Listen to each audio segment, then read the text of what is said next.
Hello, welcome to 10 at 10. My name is Michael Ramage. I'm the director of the Cyber Education Research Center here at Murray State University, and welcome back to 10 at 10.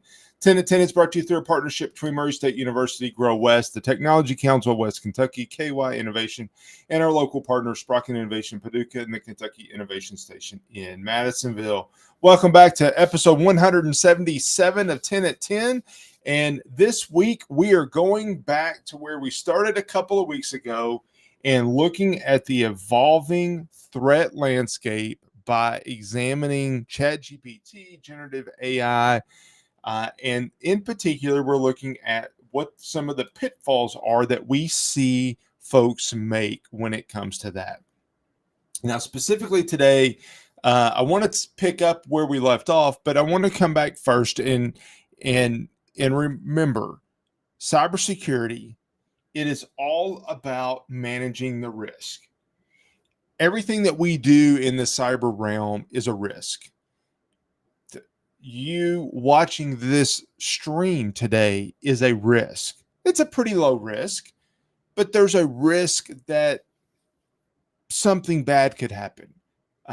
Driving your car is a risk acceptance thing that you take. Well, actually, you reduce the risk by some of the steps you take to protect yourself, putting a seatbelt on, following the traffic laws, hopefully. There's a lot of things that we do every day to manage risk. And when it comes to AI, when we talk about some of this generative AI technology, again, it's about risk. How do we take advantage of the technology, but do it in a way that keeps us safe?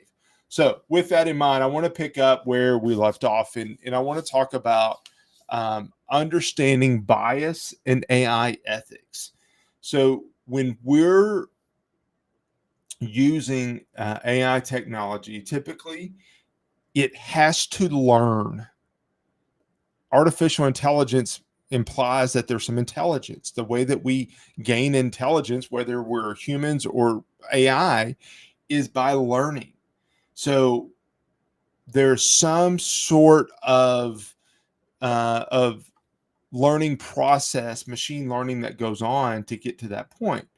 What does that look like? Well, you learn based on what you're given. So if we're teaching an algorithm to learn, it's only going to be as smart as the information we give it to learn from. So that's a positive thing. Let's give it the whole globe and we can learn from everything. But the reality is, if I'm the one developing it, then any bias that I may have may be seen inside of that algorithm as well. And we have seen that with, for example, facial recognition. Uber Eats driver, I think this was over in England and Europe, won a payout over discriminatory facial recognition checks. The way that it worked is that you had to do a facial ID before you could log into the system and be an Uber Eats driver. Well, the algorithm was biased against darker skin tones. The darker the skin, the harder it was for the AI to pick up the facial features. Now, was that intentionally racist? I don't think so. I think what happened was that the algorithm was taught. The algorithm learned on people with lighter skin tones. So it knew how to handle lighter skin tones better than darker skin tones. That was a unintentional bias that was built into that algorithm. So we have to be concerned and be aware that there may be those types of biases built into AI in general without us even understanding or knowing it. That just happens. If we're using the internet to train our algorithm, the biases that exist on the internet are also going to exist in our algorithms as well. So just keep that in mind. This should go without saying, and we've probably talked about it on here before. If anything good happens in the world, And if anything good can be used as a positive, then anything good can be used as a negative.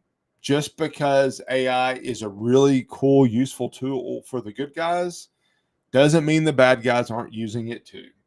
So we actually put guardrails on it for the good guys. We know, well, this is as far as we think it's okay to go, so we're going to stop here. Well, the bad guys don't necessarily put those guardrails on.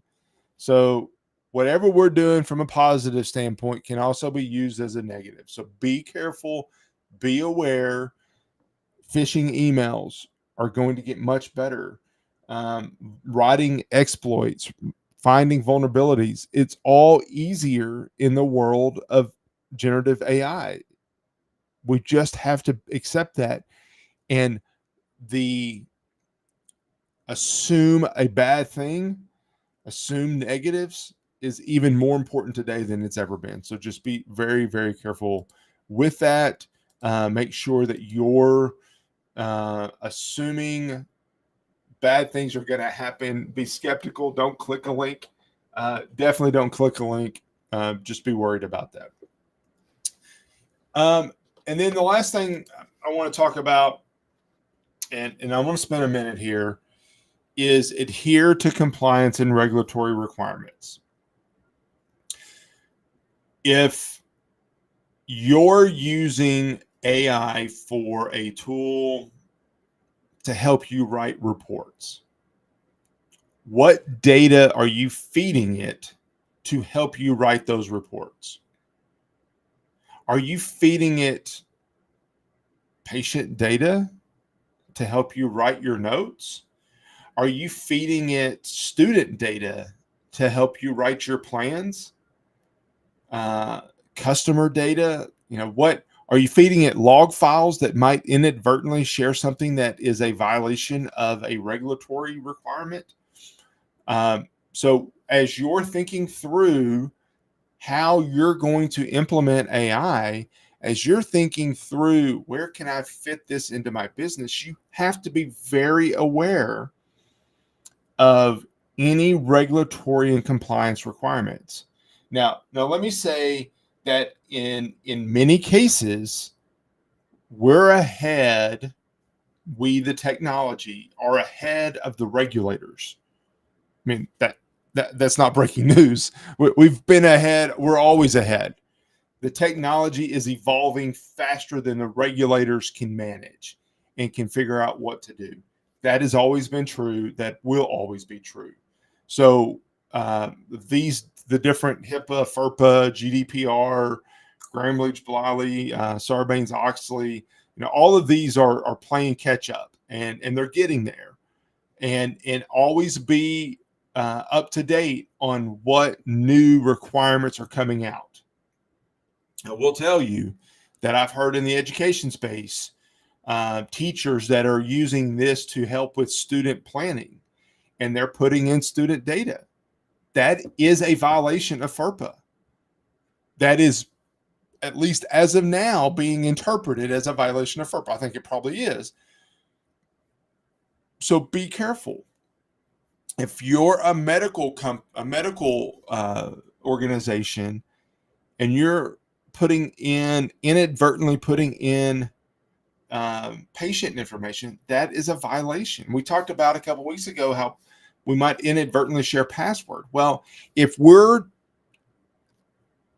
let's say hypothetically that my medical organization, we want to create our own instance of generative AI. We're going to learn on our own stuff. We're not going to use anything in the public. Okay, that's fine. But if you're learning from local stuff, does that local stuff include patient information? Does that include patient records? Does that include something that would put you sideways with HIPAA compliance? It might. I'm not saying it will. I'm not a lawyer. I'm not providing you legal counsel on this. But my caution to you is just be very careful about what you do and how you do it, because you may inadvertently get sideways with your compliance requirements. That's all I'm saying. All right. So to recap, and I wanted to show this slide, I'll show it for a second. Um, these are the 6 things over the last couple of sessions that we've talked about. We talked about the first 3 2 weeks ago. We covered the last 3 today. Just be careful. Generative AI, ChatGPT, Gemini, whichever one you're using, is super cool. The opportunities, the benefits are massive, but we have to make sure we're doing it in a secure and safe manner. That's the whole point of these 2 sessions, is that we're doing this in a way that we're going to stay safe. We're going to keep our people safe. We're going to keep our information safe. We're going to keep it private like we promised that we will. We have to do it in a smart way. Anyway, hope you found this interesting. I hope I gave you some tips that you can consider that might help you keep your data and your people a little bit safer. Thank you very much, and I'll see you next week back here on 10 at 10. Thank you.